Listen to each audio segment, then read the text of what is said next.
I have the absolute pleasure of being joined today on the podcast by the minds behind The Unbearable Weight of Massive Talent, Tom Gormican and Kevin Etten. How are you, gentlemen? Fantastic, fantastic. Thanks for having us. Yeah, thanks for having us. How are you? Oh, I'm fantastic, and I just want to say thank you both for making one of the funniest films I've seen in years, and one that will surely give me hours upon hours of content for this here podcast. I guess I need to start with the basics here and ask you, where did this idea come from, and why Nicolas Cage? I mean, why not Nicolas Cage? I think that the seed of the idea was just like, there's something about Nicolas Cage that has transcended being an actor. He's not just an actor. He's like a cultural icon. He's like an institution that you come back to when you need to smile. Like the memification and like internet embrace of Nicolas Cage is something that like thinking about like, why does everyone love him? Why do we love him? And putting him in a narrative about himself was just sort of the germ of the idea. And then Kevin and I got together and just were like, okay, we're very interested in this. Let's craft the narrative around it where he's invited to a super fan's birthday party. And that was the jumping off point. What was the was there a plan if Nick said no to this project? Was it just we'll shelf it and that's it? We didn't really have a plan. I think there were certain points in the process where, because I really wanted to sell the script, that I maybe tried to convince Tom that there were other actors that we could flip it to. Yeah. The plan was Kevin loses his house. Yeah. And then we've spent a year not having a job, writing a movie about an actor. The only fun idea that I think one of our friends had was that if Nick wouldn't do it, that we should try to get like Christian Bale or Daniel Day-Lewis to wear Nick Cage prosthetics and play Nick Cage. So like Christian Bale was the backup plan, I guess. Yeah, and Nick Cage's prosthetics. And you want to see Bale's Cage. It would be fantastic. Yeah. I could see Daniel Day-Lewis very much in New Orleans in like a European castle, really living the life of Nicolas Cage for like a year, yeah, right? 2 years to get into the role. Yeah, spending a few months down there. Yeah, absolutely. Definitely, yeah. Trying to source a two-headed snake from somewhere, anything wild that he can come across. That is kind of a movie I would. Yeah, we should have. We should. That's the sequel. That might be it's Daniel Day-Lewis preparing to play Nicolas Cage. Yeah, that's the meta upon meta aspect of the Absolutely. film. Made a trend that every 20 years in Nicolas Cage's career, he seems to be in a meta film, whether it's adaptation 20 years ago this year, and obviously your film. Like, I can only imagine what 20 years time will be, whether he's playing somebody else in a kind of meta film. But yeah, in that regard, like, what was that first meeting with Nick Cage like when you kind of floated this idea to him about playing himself?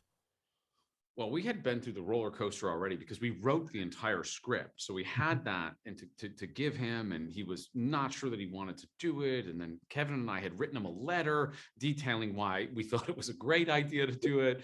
And, eventually, he said it's a big performance art piece where you get to play with people's idea about who you are and who you really are. And he kind of got into that. And then finally he agreed to have lunch with us, which was our initial goal on the film. We were like, if we write this, it's the movie that we want to see.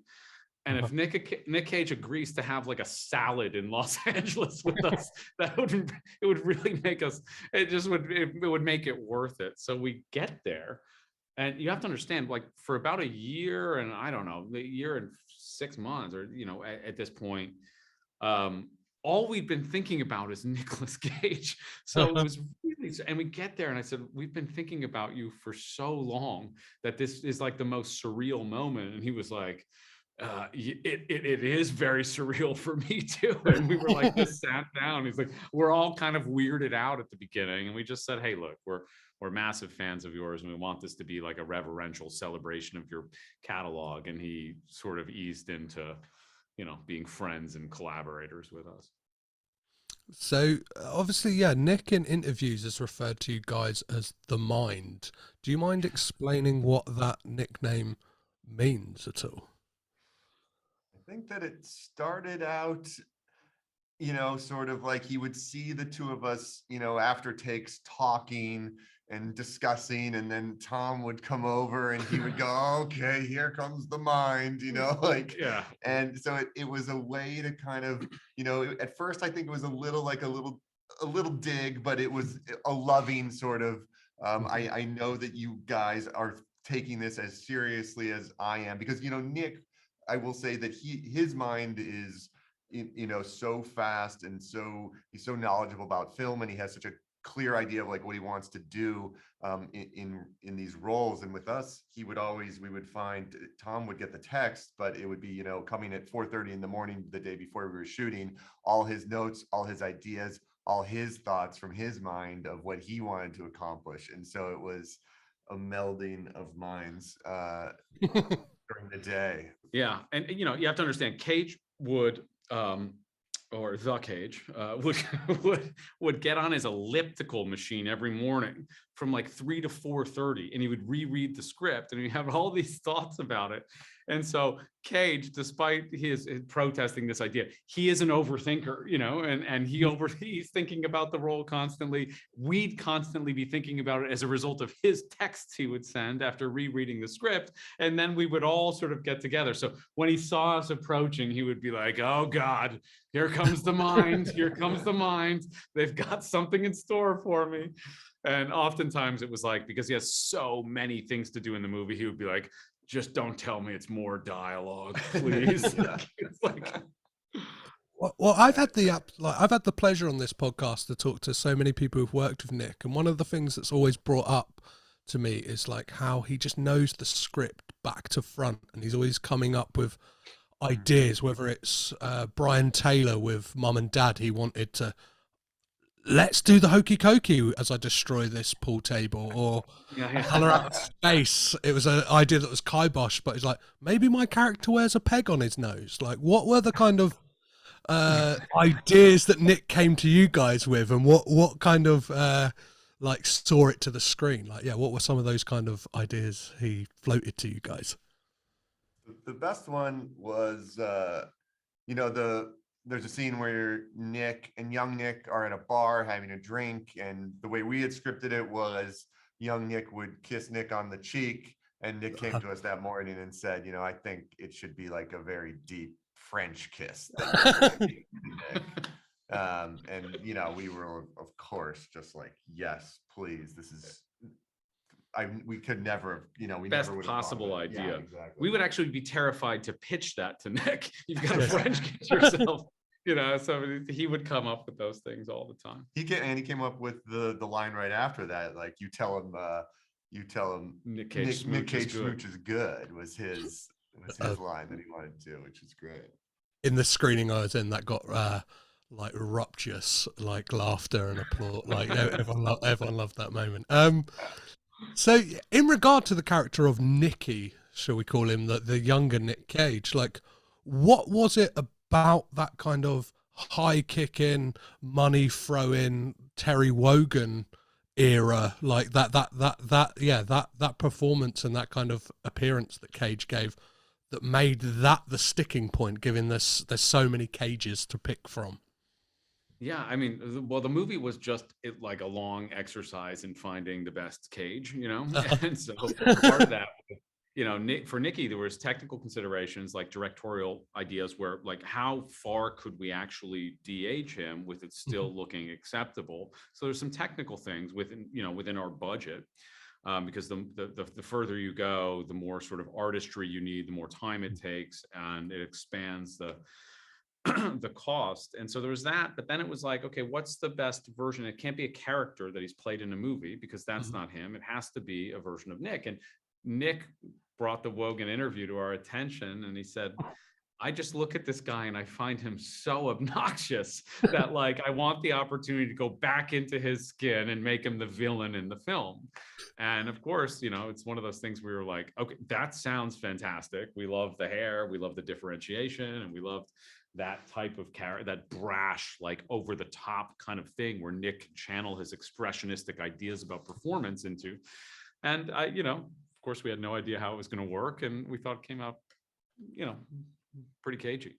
I mean, yeah, that was the only person who really could know that answer was Nick, right? Because it's like, he was like, when I was this age, I was this guy. I was an asshole in the way this guy's an asshole. When I was Face Off in Con Air, I was a different guy. I had a family. Like, I was way more grounded. So he had the answer. Yeah. So yeah, like one of the things I wanted to delve into, and you saying about like the surrealist aspect of like Nicky and stuff like that, is Cage has gone on record saying that you gave him an ultimatum in regards to a scene that like kind of already is gaining traction in regards to the kind of Cabinet of Dr. Caligari stuff that was cut from the film. And he said that you said, or I'm not sure if it's you or the studio kind of said that it was the young Nicky stuff, or if it was the kind of Cabinet of Dr. Caligari stuff. What were those scenes like to create, and what were they? Well, there was a sort of culmination of the Nicky relationship where he has to dispatch this kind of this voice that's in his head telling him that he should be someone else in order to grow as both like a father and an actor and an ex-husband and kind of become a better version of himself. And so we were going to dramatize it as like an action sequence through his old movies. And we thought, it's part of the reason we were seeding the Cabinet of Dr. Caligari, because we wanted to see it play out in that German expressionist style in black and white. And we created all these incredibly angular, cool sets with Kevin Cavanaugh, our production designer, who's Nathan Crowley's art director. He's like, God, he's brilliant. And we created the GT 500 Mustang that he drives in Gone in 60 Seconds, and the Ducati, and they're chasing each other. And we're using these zoetropes, these spinning zoetropes with 20,000 watt bulbs in 3 of them to make it look like those things are actually moving, because it's all on stage, playing the perspective. And, built the Leaving Las Vegas hotel room where he ends up killing Nicky. And I think it was just a bridge too far for the studio after making a film that, it took a lot of balls for Lionsgate to commit to this project in the first place, which they did. We commend and applaud them for it because it's a deeply weird studio film. And I think that was just like, and it's also in black and white, and they're going, okay, enough, guys. We have to draw the line somewhere. We're doing a commercial movie. And so it ended up, being cut from the film. So on that kind of like tangent of like the tonality of the film, I found myself watching it in the screening. Like one moment I'd be like side-splittingly laughing, and then it was quite poignant and melancholic. How important was it for you to kind of get that balance of tone right in this film? Yeah, I think that was kind of the whole thing. Like, and that was the hardest challenge through the whole process, from the script and wanting the script to feel like we had a real character that you could go on a journey with, and that you could move through genres, but find some kind of semblance of a through line for him. And it was something that we challenged us at every phase, when we tested the movie with audiences a few times to see the scenes that were too comic, and that the scenes that felt too sentimental. And so it was, and then with our music, that was another one where you go, if the music plays too dramatic, it sucks all the comedy out of it. So that was by far the hardest. And then also I will say that was another challenge with the studio was for them to kind of believe that an audience could sustain that jumping of genres. Yeah.